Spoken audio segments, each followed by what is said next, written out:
Accounts payable. Nina speaking. Hello, Peter. What's happening? We have sort of a problem here. Yeah. Crocodile back at it again. And I had an interesting situation that happened a couple days ago. I was talking to my boss, and he's my boss's boss. He's the director of the whole department that I work for. And we're cool, actually. We've hung out a few times outside of work, kicked the shit, smoked cigars, had some drinks back when I was drinking. And so far, I thought we had a cool relationship, Thought everything was good, But a couple days ago, we were just talking because he's noticed that, I've lost weight. We've talked about it, how I've been in the gym and how I'm, I've been eating better. He's been seeing some of the things I've been eating, and, I've declined to eat out at certain places with them for lunch just because, I'm focused on eating healthy. So we're talking, and I'm telling him how, some of the things that I've been doing in these last 3 months. And he asked me, how much weight have I lost? I told him 45 pounds in 3 months. And this man told me that that's unhealthy. Me losing 45 pounds in 3 months is unhealthy.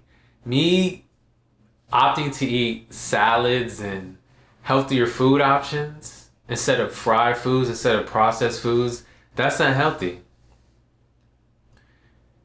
He was making it seem like I was a health freak and how I was going overboard and really doing too much, and I'm really not. I'm actually doing what you're supposed to be doing. But he doesn't understand that. And I was just breaking it down on, if I'm unhealthy, then what would that make you? Because let me tell you about this dude. He eats out every day, every meal. So 2 to 3 meals a day, every meal he's eating out. And he lives in DC. So you know how expensive that is. And he has a fiance as well. She eats out every meal. So I think he told me about every day they're spending about, $75 to $100. So you can imagine the amount of money they're spending every week, every month, every year on just eating out.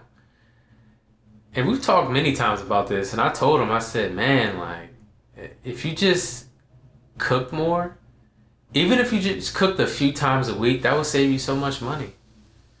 But he doesn't want to do that because he doesn't want the task of going to the grocery store, cooking food, doing dishes. He loves the convenience of just going to get food, eating, throwing the trash away, and not having any dishes. He enjoys that convenience more. So he'd rather pay for food and eat out every day. Which I tell him all the time, I'm like, man, not only is it bad for your health, but it's so just financially irresponsible to do that. And he makes a high salary. I mean, he makes between 170 to 180K. So, great money.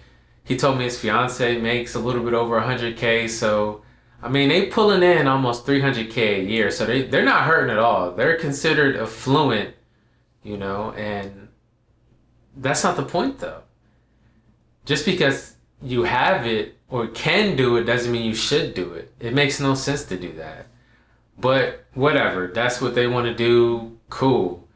But it's just wild to me that he considers what I'm doing unhealthy.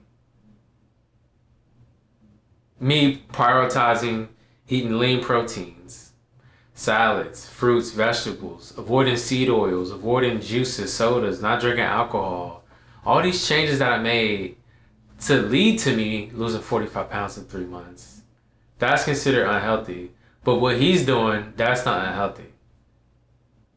And it just showed me it just reinforced in me how some people really just haters.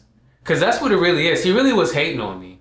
Instead of just saying how he's seen me progress and how, really just giving me props for the work that I've been putting in. Instead of just showing love, he decided to start hating. and make it seem like what I'm doing is wrong and how I'm going overboard. Just start hating. And it just reinforced in me that there's going to be haters no matter what you do. Because when people see you elevating and making positive changes, growing and thriving, some people are not going to like that. Even your family, even some of your friends, even some people you work with, some people that may be close to you, even some of them may not like it. Because they look at you and then they look at themselves and they see that they're not doing what you're doing. It's clear to them that they're bullshitting. But instead of getting on their grind and doing what they need to do, they want to bring you down and hate on you. So I was actually a little surprised that he was hating like that. But it didn't surprise me at the same time because I understand the nature of people. So that told me that I'm moving right. I'm doing something right because instead of showing love, he decided to hate. And it definitely changed the way I look at him because now I'm like, oh, you a hater. You a hater. So now I'm peeping that he really be hating. So yeah, I'm going to keep doing what I'm doing. I'm going to keep focus on going to the gym 4 to 5 times a week, being intentional about what I'm eating, not drinking alcohol. I'm going to keep putting that pain in. I'm going to stay locked in. I'm going to stay grinding. I'm going to keep doing what I'm doing. Because obviously, it's ruffling some people's feathers, and all I'm doing is trying to better myself. But some people don't. Some people, they don't like it. They're not gonna like it for their own insecure reasons that have nothing to do with me, actually. And I get that. So yeah, I'm gonna stay locked in, stay focused, and I'm gonna keep going. And he just gonna have to keep hating. And everybody out there who on their grind, losing weight, whatever it is that they're doing, when you start winning, people gonna start hating. Family, friends, people you work with, strangers, they just gonna hate on you. And that's okay. That means you're doing something right. So keep going. And they're gonna keep hating. And hate and love is really synonymous at the end of the day. Crocodile, I'm out.